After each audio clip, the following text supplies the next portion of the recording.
Magandang hapon. Patuloy nga pong hinahanap ang mga natrap matapos gumuho ang isang gusali sa Angeles, Pampanga. At kabilang po sa mga nadamay ang isang dayuhan.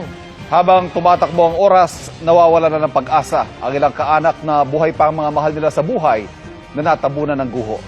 At nakatutok live si Darlene Kai. Darlene.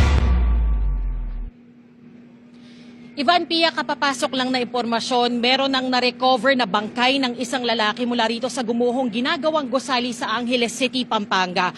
Ayon sa BFP, siya raw yung lalaking Malaysian national na nagsistay sa isang apartel na katabi ng guho. Kahirapan yung ginagawa na rescue operations dito dahil mano-mano yung pagtatanggal sa debris. Walang magawa si Lorena kung hindi magdasal at maghintay sa balita ng mga otoridad.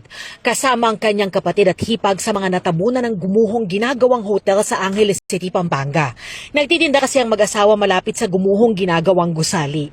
Kanina pa po kami alas 2 dito, wala pa po kami nalalaman.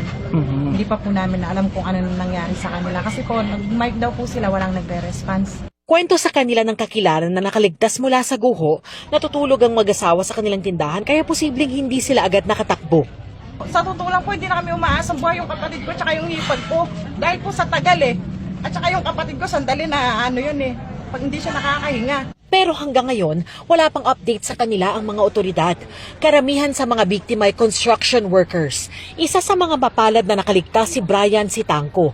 Nangyari raw ang pagguho habang natutulog sila sa barak sa nasa ibaba ng gusali. Bumagsak yung bubong na tinuturuan ko ng barak. Balutan pa ako ng net. Pinunit ko na lang. Nagtamo siya ng mga sugat sa ulo, braso at mga binti. Alas 2:30 ng madaling araw. Gumuho na yung building. Natutulog na ako nun. Nasa baba kami, nandun ang barak ko sa baba ng building. Natapunan na ako ng simento. Sinubukan niyang tawagin ang kanyang mga kasamahan pero walang sumasagot. Balutan pa ako ng net. Pinunit ko na lang ng yung mga badag na simento. Para makalusot lang ako. Kasi nahirapan ako uminak. Kasi makalabas to. Ano na yung building? Buo na.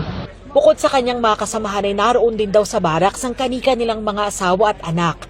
Kasama sa mga naiwan sa guho ang kanyang pinsan na si Roberto Sabili at anak niyang 17 years old na binata. Ibinahagi rin ni Christine na nagtitinda ng barbecue sa ibang bahagi ng gusali ang kanyang karanasan. Lumalit po siya ng malakas. Tumakbo na kami, tapos sinila ako nung barangay na naka-duty dyan. Nabigla rin ako. Akala po namin doon. Dahil sa pagguho, nagtamo siya ng mga sugat at pasa sa katawan matapos matamaan ng mga kable at mga bato. Tinamaan ka pala. Ano tumama sa iyo? Ivan, patuloy pa rin yung rescue operations dito. Ang nakikita nyo ngayon ay mga tauhan ng BFP na talagang mano-manong tinatanggal yung mga debris. Kaya nagdelikado at pahirapan po talaga yung rescue operations na ginagawa. Sa ngayon ay mahigit 20 pa yung hinahanap ayon mismo sa mga otoridad at sanib puwersa na bukod sa BFP. Nandito rin yung PNP, Angeles City LGU, tumutulong na rin yung MMDA at DPWH at may mga naka-standby na ambulansya dito na handang magsakay at magtakbo sa ospital kung sakaling may marirescue pa. Yan ang latest mula rito sa Angeles City, Pampanga. Balik sa iyo, Ivan.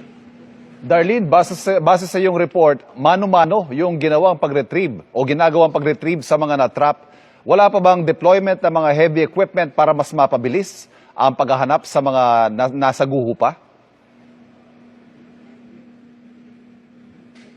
Ivan, meron na ring mga heavy equipment na nandito ngayon at tumutulong na rin sa ginagawang rescue operations. Meron lang talagang mga part o parte nitong guho na delikado at hindi stable. Kaya yun yung mano-manong at isa-isa yung pagtatanggal ng debris na ginagawa, particularly ng mga BFP personnel na nakikita natin ngayon, Ivan. Maraming salamat, Darlene Kai.